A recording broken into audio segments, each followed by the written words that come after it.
What's up you guys, it's same me, Emmanuel Bolaji, the director of White Gym Media Production. Welcome back to my channel. Today I'm going to be telling you his secret episode 3. Jesus. Shola screamed out of her sleep. It was only a nightmare, one that caused her to pant and sweat profusely. She had wondered what type of dream it was and why it came at that time after everything she was going through. She stood up from her bed and headed for her dresser where she found her old diary and her pink Cinderella teenage pen. She caressed the diary as she would do to a human. That was her best friend all through her teenage years, but she had stopped writing since she got admission into the higher institution. Before I proceed, I will like to say a big thank you to all those that has been following my videos, and I also say a big thank you to my entire subscribers. Lastly, thank you to all individual that like this video. Lest I forget, if you are new to this channel, please subscribe now below this video so you won't miss our next video, and if you are already one of our subscribers, please like this video and drop your comment. Let's continue. She wrote, "Ate Shola was holding a beautiful flower given to me by an old lady who had told me to protect it and make sure nothing went wrong with it. I watched over the flower day and night as I should.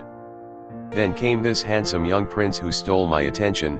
He requested that I gave him the flower and I got confused about what to do, which I shouldn't have. This young prince made several promises, one of which he would never cause harm to the flower. Without a second thought, I gave it to him. He's so handsome, I kept saying to myself. Then this young prince intentionally dropped the flower and trampled on it repeatedly till it became nothing." She dropped her pen and tried to think about the many possible interpretations. She began to pray and continued in tongues till remembered a passage in the Bible that said, "Wherein ye greatly rejoice, though now for a season if need be, ye are in heaviness through manifold temptations. That the trial of your faith, being much more precious than of gold that perishes, though it is tried with fire, might be found unto praise and honored glory at the appearing of Jesus Christ." That was Sister Mabel's favorite Bible quote in the prayer department. How could she not know it by heart? It didn't take long before she started to sob over her 7 years courtship that was about to end or had ended. She picked up her phone to call Victor. She resisted so many times, but emotions got the better part of her. She succeeded in dialing the number in the hope that he wouldn't pick up.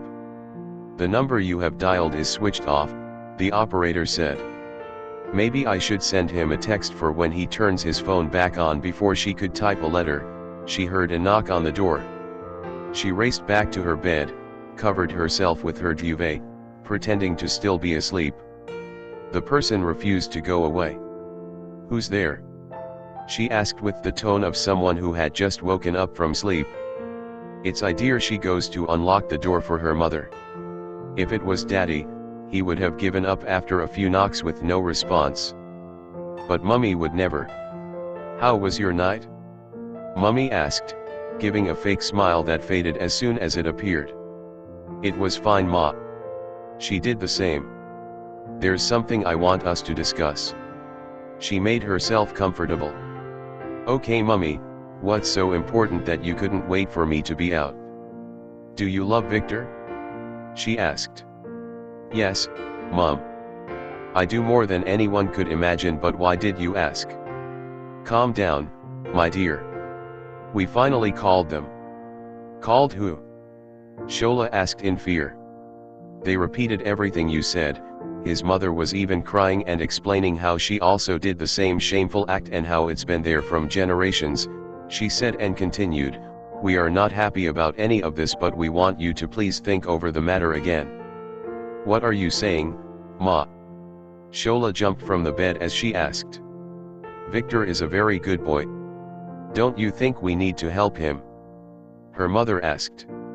"I have watched how the both of you have grown to love each other, and he loves you more than I would say your father loves me and trusts me. Your father loves me a lot." "What are you saying?" Shola moved away slowly in disbelief as she asked. "Don't take this the wrong way, but it would be a shame to waste all those years you both have been together and starting all over. Besides, do you think anyone will show this amount of love this boy has for you? I am not ignorant of how much he has even helped you." So what I am saying is that you give this tradition a chance. Mummy. Tears rolled down her face. How can you even say this? Does Daddy agree with this? Shola, take it easy. You know we love you so much and we cannot mislead you. We're your parents. We are even close to Victor's family, and you brought us together. They need this small favor.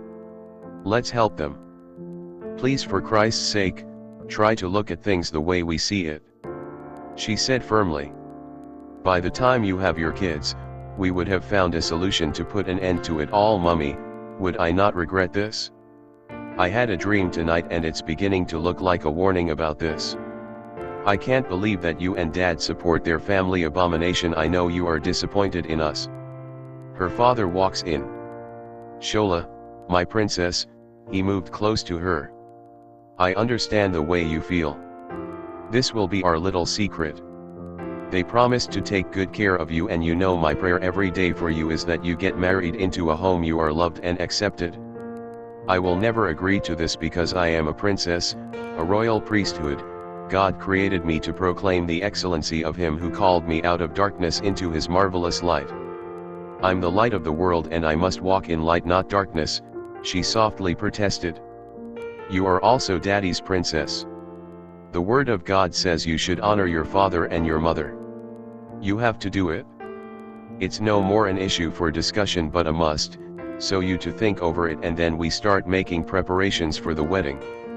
She looked at her father in disbelief. Who would have ever thought he would consent to this abominable act?